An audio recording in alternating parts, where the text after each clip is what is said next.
De poder estar aqui com os irmãos, agradecer ao pastor Edivan pela confiança, sem me conhecer, já me convidou para estar aqui. Sou sobrinho do Francino Oliveira, vocês conhecem aqui como Oliveira, da Marlês, e então primo da Fabiola, da Adriana que está lá atrás, e do Thiago, e primo também do pastor João Marinho. Então, eu estou muito feliz de estar com os irmãos hoje aqui, parabenizando também aos demais irmãos e a irmã que foram consagrados nesta noite. Eu quero passar, com a permissão do pastor, a mão deles, pastor, um livro que eu acabo de escrever sobre a história da primeira igreja batista em Governador Valadares, que é a igreja onde eu estou hoje há 4 anos, depois de pastorear 25 anos a igreja batista em Itatiaia, em Belo Horizonte, que eu tive o privilégio de começar com um grupo de 5 pessoas na capital mineira. E Deus me levou para lá e eu fiquei tão encantado com a história da PIB GV que eu escrevi o livro. Li todas as atas de 1933 até 2023, todas, mais de 1000. Talvez os nomes que estão aqui não vão fazer nenhum sentido para vocês, mas é uma história de fé, e que o ministério de vocês seja também marcado assim. Então eu quero passar às mãos do ministro de música Fábio Borges Caetano esse livro, também da ministra de Educação Cristã, a irmã Amanda, esse livro, O Florescer da Figueira. Que Deus possa abençoar o irmão, que seu ministério também seja florido, e a irmã também, no nome do Senhor Jesus. E passar também às mãos dos pastores, né? Querido pastor Anderson Germano e querido pastor João Marinho.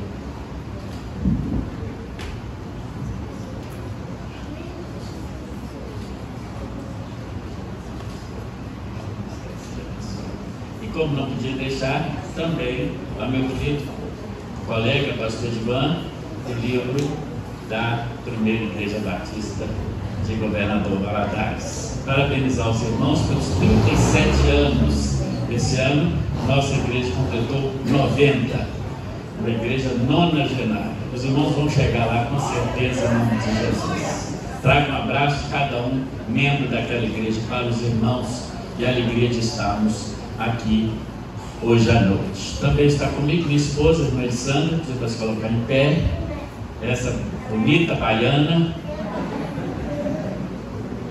E já estamos casados há 27 anos e temos 3 filhos: a Hélida, o João e a Ana Beatriz, que não puderam estar aqui.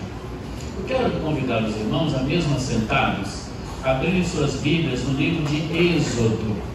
É o segundo livro da Bíblia, Êxodo. E pedir aos irmãos que o abrissem no capítulo 5. Êxodo capítulo 5. Vamos ler apenas um versículo.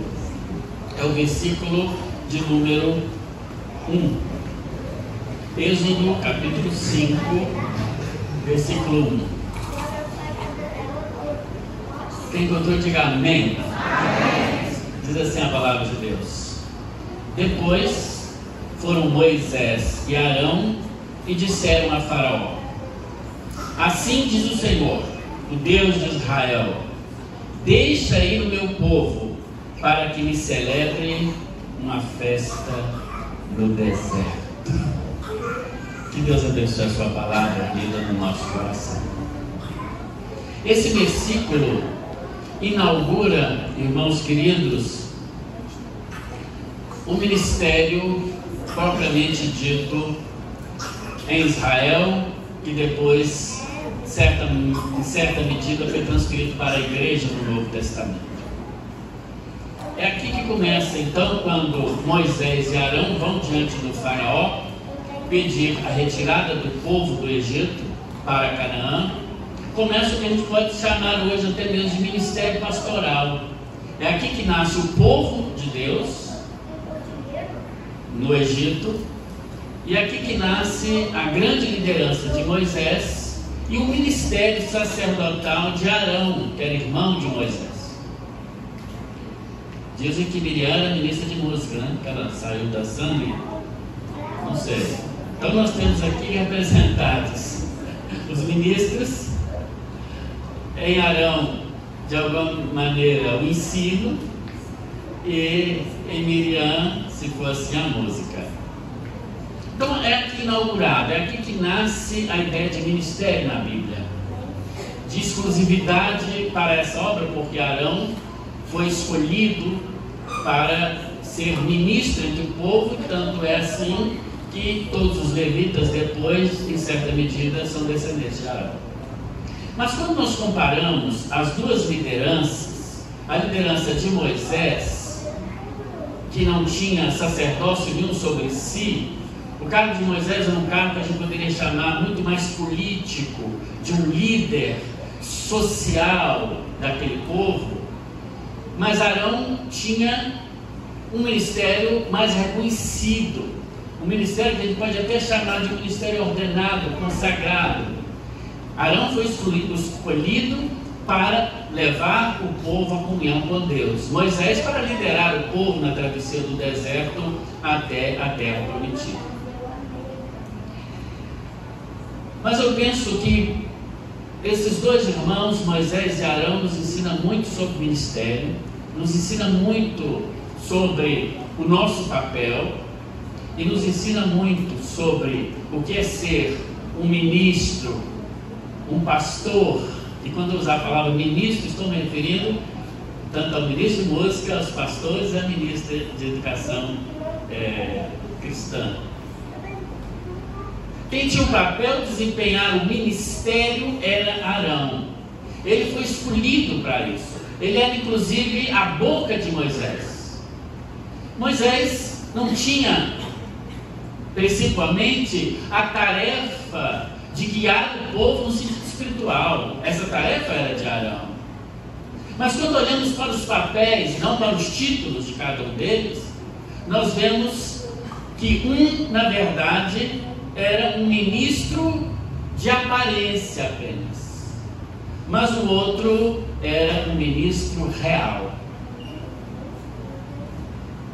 Quando eu digo do ministro de aparência, por incrível que pareça, estou me referindo a Arão. Mas quando eu falo de um ministério, de um pastor, de um líder real, me refiro a Moisés. Arão era um pastor de aparência e Moisés um pastor real, porque Arão, ele tinha um título, ele tinha inclusive roupas apropriadas. Se você ler, por exemplo, o capítulo 28 do Êxodo, você vai ver que ali havia uma roupa especial que Arão devia vestir, uma roupa que tinha fios de ouro no deserto e 12 pedras preciosas que eram colocadas no peitoral de Arão, para que ele se lembrasse de interceder todos os dias pelas 12 tribos de Israel. Mas será que ele fazia isso? Em Levítico 8, capítulo 1, fala sobre o trabalho, a função de um sacerdote. Arão era chamado, talvez, no meio do povo de Deus, do povo de Israel, de um sacerdote Arão. Ele tinha um título, ele tinha roupas especiais que quando ele passava, todos percebiam que aquele é o sacerdote Arão. Moisés não. Moisés não era chamado de pastor, nem de ministro de música, nem de educação cristã, nem de nada. Ele era Moisés, só Moisés. Assim como Paulo, era só Paulo. Assim como Pedro, era só Pedro. Não ansiava Moisés nenhum encargo, nenhum cargo. Pelo contrário, foi ele quem recusou o chamado várias vezes. E disse: eu não vou, quando Deus o chama, eu não vou tirar o povo, está no capítulo 1 de Êxodo. Me lembro de um colega que estudou comigo no seminário, que já trabalhava com uma determinada igreja como seminarista. Então no sábado, antigamente era no sábado que fazia a consagração. Então ele foi consagrado pela igreja, ele seria o pastor titular. E no domingo, alguém acostumado, ele um jovem ainda, a chamá-lo pelo primeiro nome, chamou o primeiro nome. Ele disse: meu nome agora é pastor fulano de tal. Passou uma noite, parece que o encanto veio sobre ele, o deslumbre. Mas é interessante que em Deuteronômio 37:10, em Números 12:8, quando a Bíblia diz, ou nomeia, quem falava com Deus face a face, como qualquer um fala com o seu amigo, a Bíblia não está se referindo ao sacerdote, nem àquele que tinha um título, mas ela se refere a Moisés. Era Moisés que falava face a face com Deus todos os dias. Era Moisés com quem Deus falava e dava instruções a respeito do povo. Arão, mesmo tendo um uniforme, uma roupa certamente muito bonita, ele parece não tinha autoridade do povo, porque não é o cargo que nos dá autoridade, muito menos o título e muito menos a roupa. Mas é a unção de Deus sobre a nossa vida, que foi confirmada sobre a vida de vocês hoje pela imposição de mãos do presbitério.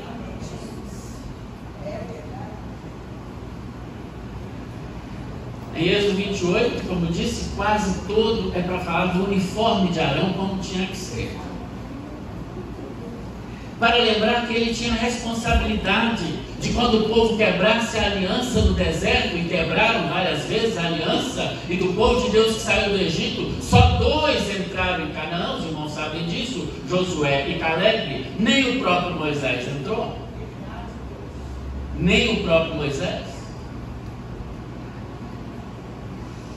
Arão tinha a responsabilidade de quando o povo quebrasse a aliança, fizesse o povo voltar para a aliança do Senhor, lembrasse isso ao povo. Mas não é isso que ele fez. Outra coisa interessante é que Arão tinha garantias, Moisés não. Não sei que garantias disseram para vocês sobre o ministério. Não sei o que o pastor falou com vocês.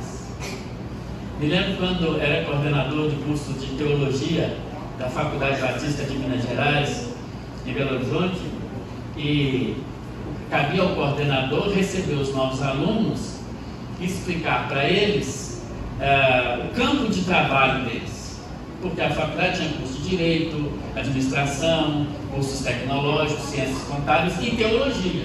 Todos os outros cursos apresentavam então para os futuros advogados: você pode trabalhar aqui, aqui, aqui, aqui. Os futuros contadores, aqui, aqui, aqui. Os futuros administradores, e assim por diante. E cabia a mim, como coordenador do curso de teologia, dizer para os que estavam chegando, quando eles regressassem da faculdade ou saíssem da faculdade formados, qual era o campo de trabalho.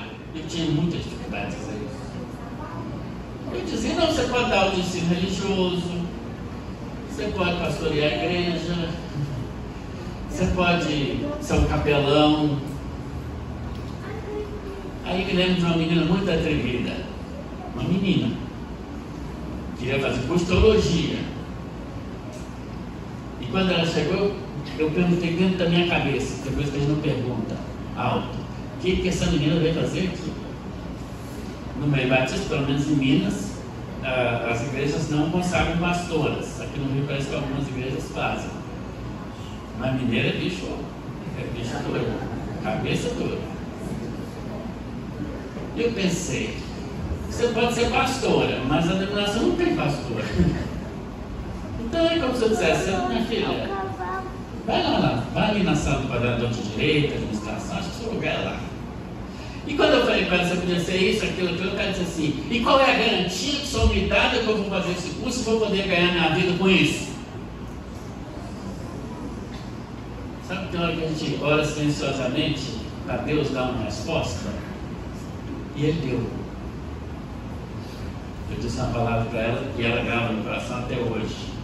porque me encontro com ela às vezes por ali, e eu disse para ela assim: o seu chamado é a sua garantia. Foi o Espírito Santo que trouxe. E aí eu me lembrei daquela passagem, quando Jesus, depois de um dia inteiro intenso de trabalho, os discípulos querem ir para casa descansar, e ele chegou às margens do lago de Genezaré, o mar da Galileia, e disse para os discípulos assim: já de tarde, vamos para o outro lado do rio, vamos para o outro lado do mar da Galileia. Os discípulos sentaram, olharam e disseram: vamos.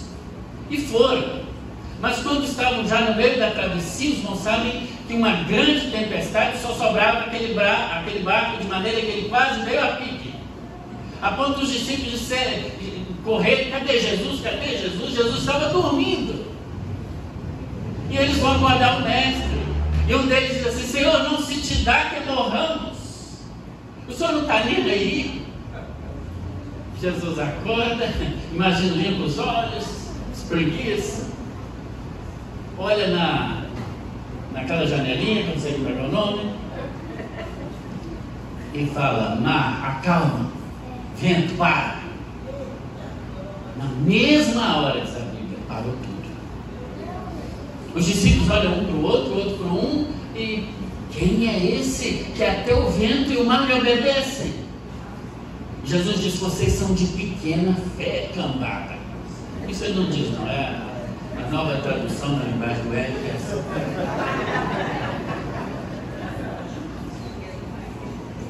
E aí os discípulos ficam olhando. Jesus os chama de pequena fé. E eu fico pensando: por que Jesus os chama de pequena fé? Porque eles deveriam acalmar o mar? Não sei, talvez não. Eu não sei se eu teria fé para não dar o mar acalmar, não. Não colo isso deles. Mas quando Jesus diz para ele: vocês têm pequena fé, é porque quando Jesus chamou a cada um deles, o chamado era a garantia. E o chamado de Jesus não foi: vamos morrer afogado no mar da Galileia. Não foi esse chamado. O chamado foi: vamos para o outro lado. Esse chamado deveria ser suficiente para crerem que chegariam do outro lado, ainda que molhados, mas chegariam. É como se Jesus dissesse para eles assim: por que vocês estão me acordando? Eu estou dormindo, descansando. No ministério de vocês, em vários momentos, eu completo 30 anos de ministério pastoral. No ministério de vocês, em muitos momentos, vocês vão achar que Jesus está dormindo, porque Ele não vai responder a oração de vocês. Sabe o que você faz? Dorme também. Descansa nele, diz o salmista. Viu que Jesus está com o travesseiro? Pega o seu travesseiro e pensa: se o dono do mar, Jesus entendia tanto de fazer mar, ele estava na criação, diz João capítulo 1, nada do que foi feito teria sido feito sem ele. E Jesus entendia de fazer barco, porque era carpinteiro. Então olhar e dizer: se o cara que entende de fazer barco, de fazer mar, está dormindo, eu vou me preocupar por quê? Eu vou dormir com ele. O chamado de vocês é a garantia. Não confie na garantia do convite pastoral, não confie na garantia humana, não confie na garantia financeira de lugar nenhum, porque ela não virá. Ela vem daquele que o chamou para essa obra especial e extraordinária. Arão tinha várias garantias. Uma deles é que ele tinha salário. Vocês sabiam que o dízimo foi estipulado no Antigo Testamento para sustentar os levitas e os sacerdotes? E era 100%. Podia voltar essa lei. Lei boa não volta. Lei boa não volta. Esse negócio de comprar banco, não, é 100% dízimo. E eu pro Arão. Arão tinha garantia. Moisés não tinha nenhuma. Não recebia nada, Moisés. Arão tinha garantia não só para ele, mas para os seus filhos. Um levita tinha garantido que seu filho também seria levita e receberia. Ou seja, o cara já nascia, ao invés de fazer a certidão de nascimento, já assinava a carteira. Já está com o emprego garantido.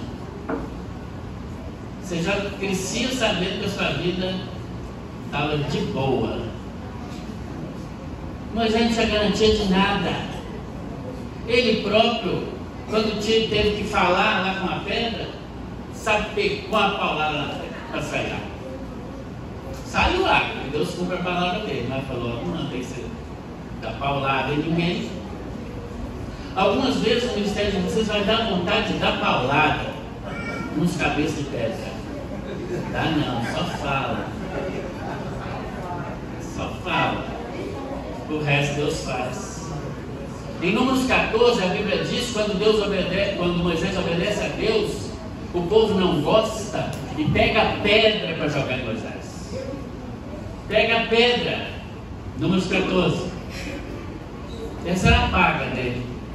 Deu a sua vida no deserto pelo povo, e ainda o povo queria apedrejá-lo. Nenhum dos filhos de Moisés, nem Eliezer, nem Gerson, deu continuidade ao ministério de Moisés. Porque o chamado ministerial, ele não é algo que é passado de pai para filho. Está voltando essa moda agora. As famílias agora, em algumas igrejas, é que assumem o ministério. O filho de pastor já é pastor. E muitos estragos têm sido feitos nas igrejas por essa descendência ministerial. Não existe isso na Bíblia. O filho de Arão tinha um emprego garantido, mas os filhos de Moisés não. Nenhum dos dois, ele teve 2 filhos, seguiu o ministério.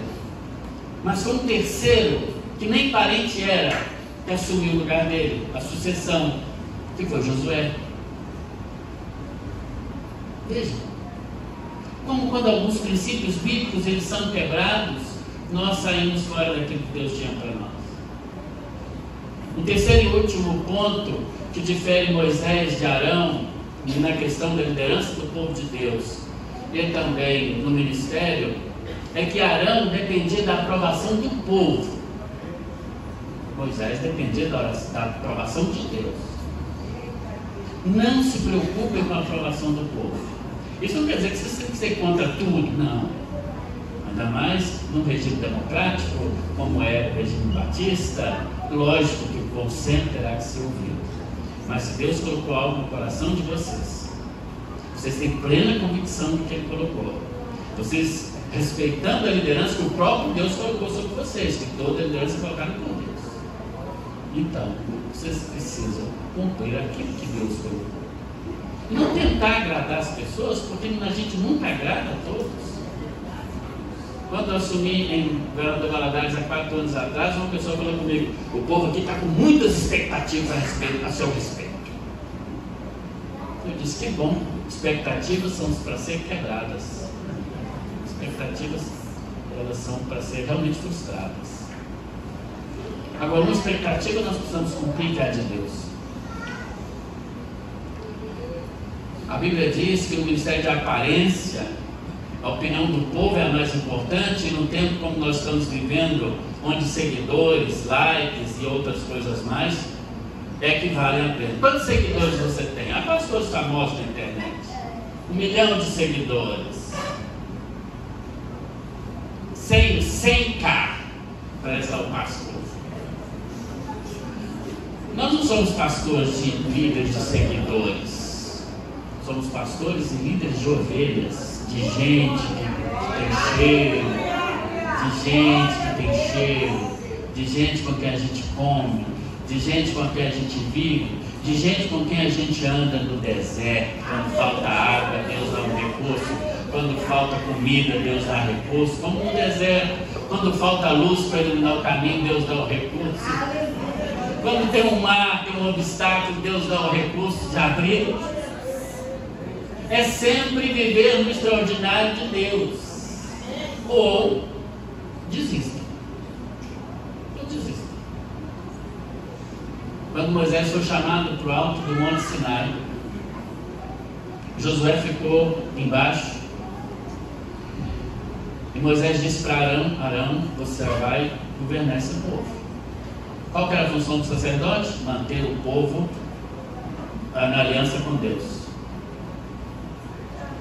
E Moisés está lá, e o fogo está descendo, e as pedras da lei estão sendo escritas, né? O primeiro tablet da história, né? Foram as tábuas da lei, escritas por Deus. Até isso é Bíblia. E Deus fala, Moisés, vamos dar uma pausa, que eu vou passar os 10 mandamentos rapidinho. Deus, mas está tão bom aqui. 40 dias só que ele ficou lá, 40 dias. Por isso que eu não tive férias mais de 30 dias. Porque nesses 40 dias, e se você for esperto, você também pode. Sabe o que eles fizeram cá embaixo? Deus falou assim, desce lá, Moisés. Está dando ruim lá no acampamento. De 15 em 15 anos. Mesmo você acompanha de lá. Agora a internet dá para acompanhar. Quando chega aqui embaixo, ô Moisés, tem uma música lá no acampamento, parece música de festa, vamos lá ver o que é. Moisés com aquela pedra pesada, ajuda a levar aqui Josué. Quando chega lá, irmãos, essa história está registrada em Êxodo 32, 23, 24, também no livro de Números. O povo está dançando, e talvez você não sabe, mas o povo estava nu, em volta de um bezerro de ouro. E sabe quem fez o bezerrinho? Arão. 40 dias. É suficiente para o Arão e a Miriam. Arão e a Miriam. Não, isso aqui a gente vai desregular a cabeça do povo. Mas é interessante quando Moisés chega e chama Arão, vem cá, o que é isso, Arão? Aquilo é aquilo mesmo? Então a gente vai vendo, que trem é aquele ali? Ele diz que não é trem, até o trem. Às vezes a gente chama o trem de coisa, a gente esquece o nome. O resto é o trem. O que é isso aí, Moisés? Arão? Ao 5 do Arão, ele diz assim, Deuteronômio 9, 26. Êxodo 23, 24. A desculpa de Arão. Você sabe como esse povo é inclinado para o mal, você conhece esse povo. Aí eles falaram assim comigo, faz ídolos para que tenhamos deuses que nos guiem, pois não sabemos o que foi feito desse Moisés que nos tirou do Egito 40 dias. Aí o Arão, aí eu lhes disse, tragam-me o que tiverem ouro. Aí eles trouxeram os penduricalhos, não sei o que, tudo de ouro. Aí o que ele diz? Está lá na sua Bíblia, Êxodo 32, 23, 24. Aí eu peguei tudo, aos 5 do Arão, joguei no fogo, e está escrito assim na sua Bíblia, e saiu esse bezerro. Como se jogasse o ouro, o bezerro já sai pronto de lá, com sal. Que sem vergonha, né, irmão? Como diz lá na Bahia, cabra safado. Ele fez o bezerro de ouro. Ele, para não ficar mal com o povo, com a galera. O pessoal pediu. Então ele até falou, fiz uma assembleia extraordinária. Quem é contra, quem é a favor? Nem sempre a voz do povo é a voz de Deus. Nem sempre. Às vezes a democracia não é de Deus.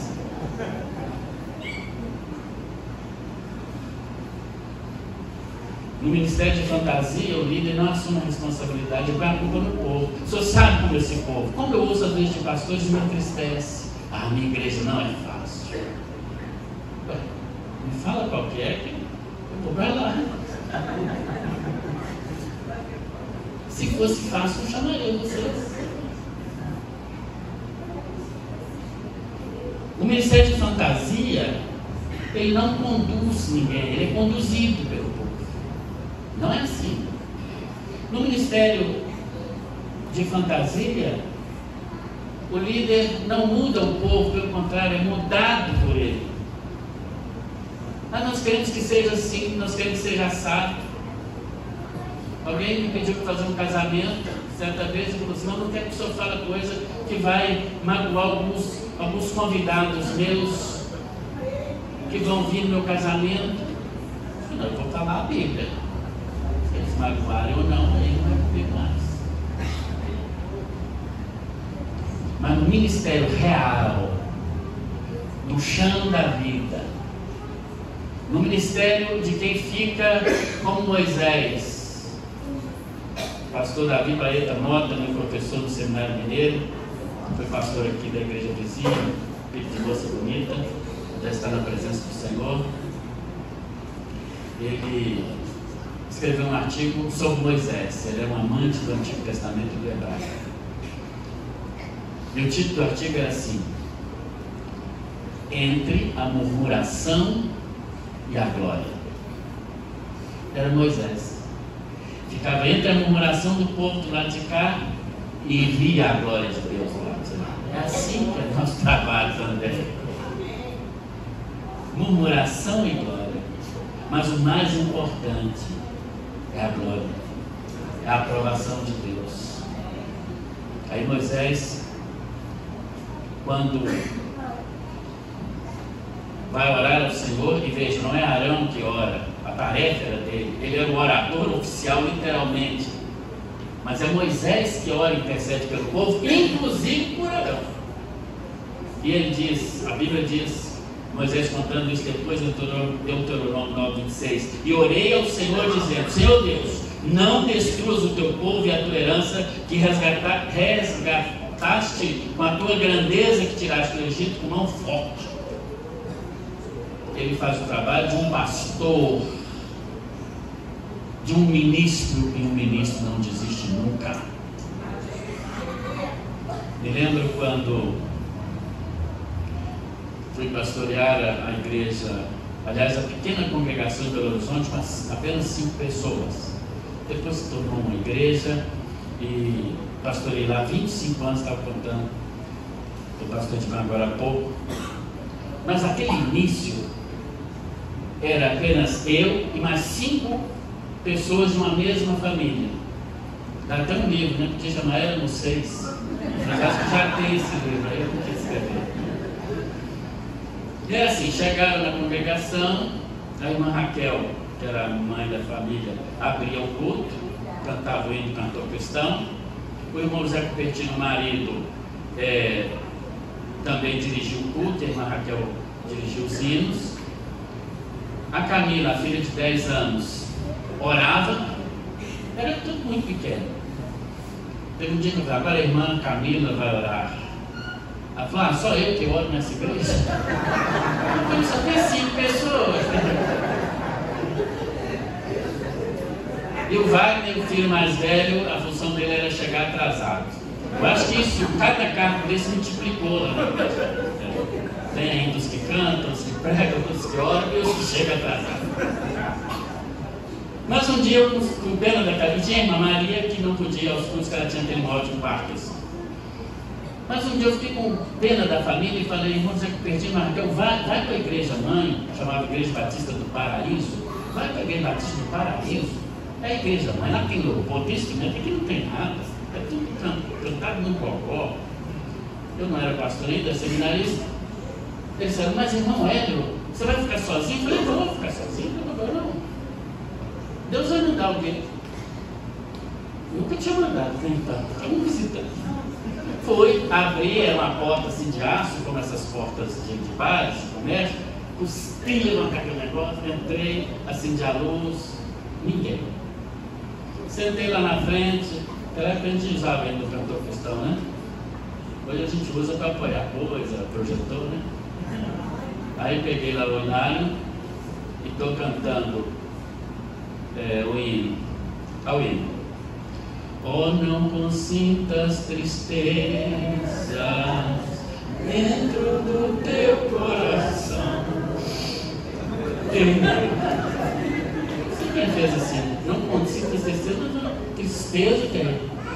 Não consentir. Daqui a pouco eu escuto passos. Irmãos, quando a gente está no início de uma congregação, qualquer coisa que passa na rua, a gente já olha para descer. E era 2 pessoas bêbadas. Entraram as duas figuras, um se apoiando do outro. Eu rapidamente levantei. Ali eu era tudo aquele dia, tudo todo. Senta aqui, por favor, primeiro banco. Corri para o púlpito. Tinha a mensagem pronta. Dei aviso que a Igreja Batista não pode passar zero. Deve isso não, né? Na casa não sei o que, até o primeiro vez, você espera aí. E preguei um sermão a lá Billy Graham. Fiz o apelo. Os dois levantaram a mão. Foi a única vez que eu tive 100% de adesão. Nunca mais. E fiquei muito feliz. Notei o nome. Aí fomos saindo, não tinha mais o que fazer. Pedi para eles me ajudarem a fechar a porta, porque aqueles bêbados eram mais fortes que eu. Sóbrio. E só chegamos na rua. Eu ia tomar o ônibus logo embaixo. Mas eu tinha uma pergunta no meu coração para aqueles dois homens. Porque antes deles chegarem, eu estava cantando esse hino, mas na minha mente eu estava dizendo assim: amanhã eu procuro o pastor da igreja mãe, pastor Elias, e entrego e falo: eu não sirvo para isso. Eu não vou continuar, eu não sou missionário. E o pastor da minha igreja mãe, ele queria que eu fosse para lá, voltasse para lá. Ele falou assim: mas você é missionário? O que você está fazendo no lugar desse? Pioneiro? Seu chamado é para missionário, é pastor para quê? Eu falei: eu estava acho que no segundo ano. Eu não sei lá para quê eu sou chamado. Eu já estou em dúvida, eu venho aqui conversar assim, manda para dentro para mim. Eu sei lá. Então eu já estava no meu coração, eu falei: eu sou chamado para esse treinamento. Eu vou largar a mão disso. Vou fazer outra coisa.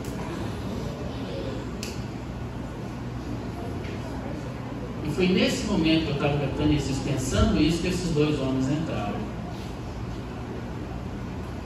E quando saí lá na rua, eu perguntei para o Mário, tem sempre o menos bêbado, né? O menos bêbado, eu perguntei para ele: vem cá, nós estamos aqui todo domingo, 7 horas da noite. Nunca vocês vieram aqui. Por que vocês entraram hoje? Ao menos bêbado.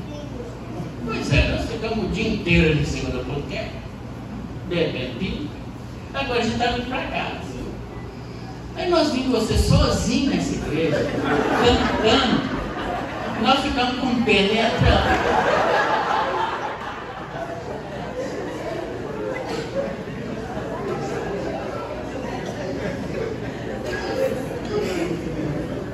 Olha, a Bíblia diz que Deus envia anjos.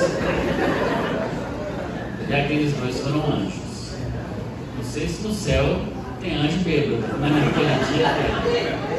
Aqueles dois homens, o único intuito deles entrarem naquele dia é dizer assim para mim: coragem, não desista. Não desista. E os dois bêbados, nós podemos ficar lá 25 anos. Deixamos a igreja com 513 membros.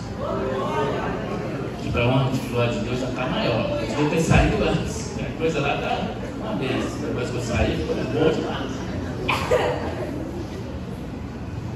Mas naquele momento que eu ia desistir, Deus me disse: coragem, continua, vai em frente, eu estou com você. Portanto, a aprovação que vale, queridos irmãos, a aprovação de Deus. Não jogue para a galera. A galera agora está com você, amanhã não está mais. Mas estejam atentos sempre à boa, perfeita e agradável vontade de Deus. Que Ele os abençoe em nome de Deus.